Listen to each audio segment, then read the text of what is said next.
Charlie and the Chocolate Factory. Chapter 10. The family begins to starve. During the next 2 weeks, the weather turned very cold. First came the snow. It began very suddenly one morning just as Charlie Bucket was getting dressed for school.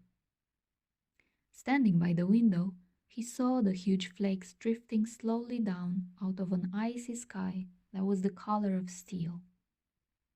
By evening, it lay 4 feet deep around the tiny house, and Mr. Bucket had to dig a bath from the front door to the road.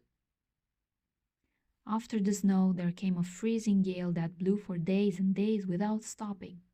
And oh, how bitter cold it was! Everything that Charlie touched seemed to be made of ice, and each time he stepped outside the door, the wind was like a knife on his cheek.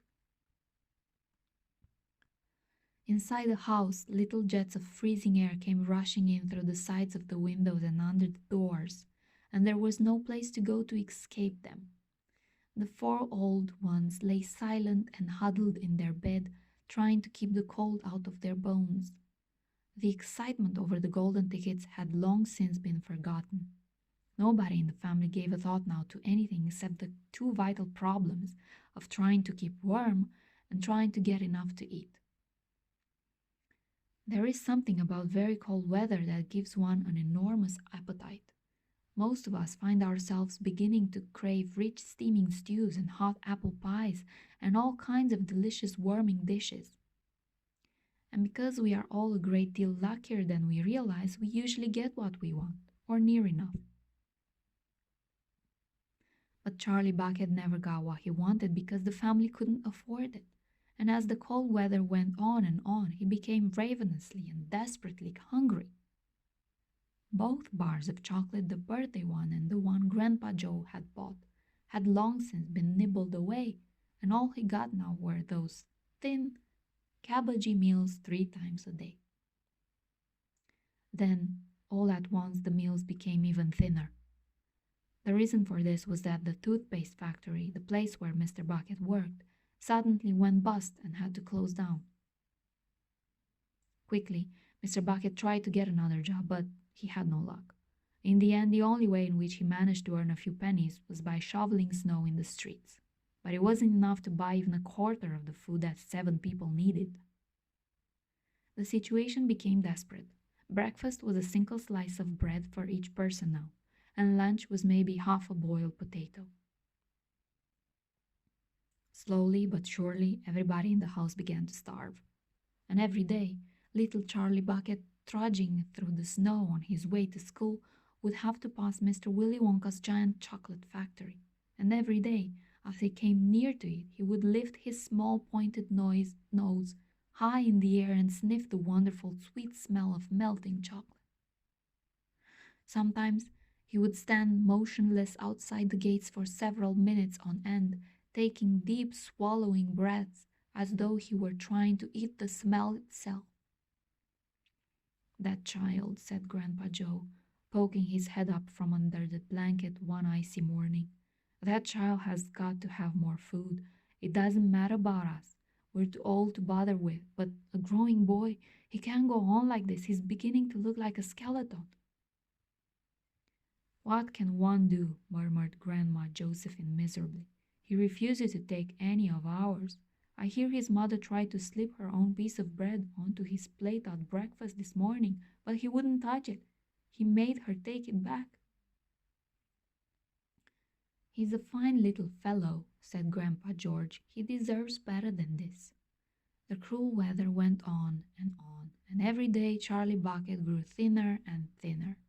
His face became frighteningly white and pinched. The skin was drawn so tightly over the cheeks that you could see the shapes of the bones underneath. It seemed doubtful whether he would go on much longer like this without becoming dangerously ill.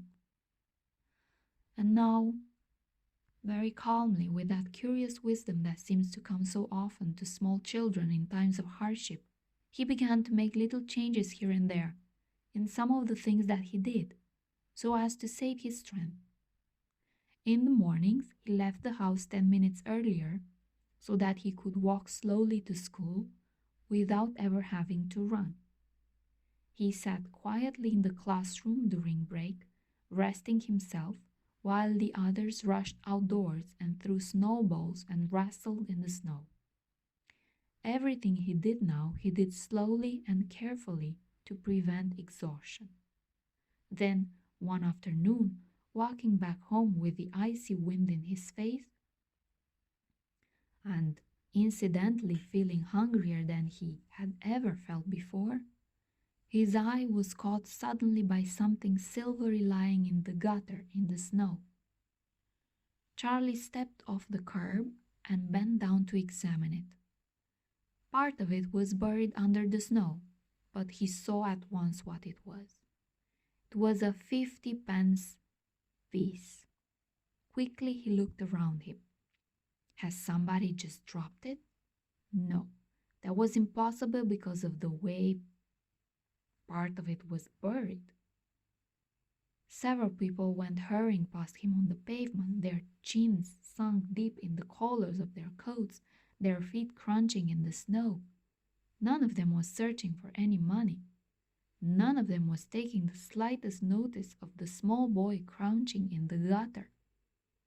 Then was it his, this 50-pence? Could he have it? Carefully, Charlie pulled it out from under the snow. It was damp and dirty, but otherwise perfect. A whole 50-pence! He held it tightly between his shivering fingers, gazing down at it. It meant one thing to him at that moment, only one thing. It meant food. Automatically, Charlie turned and began moving towards the nearest shop. It was only 10 paces away. It was a newspaper and stationery shop, the kind that sells almost everything, including sweets and cigars. And what he would do, he whispered quickly to himself, he would buy one luscious bar of chocolate and eat it all up, every bit of it, right then and there, and the rest of the money he would take straight back home and give to his mother.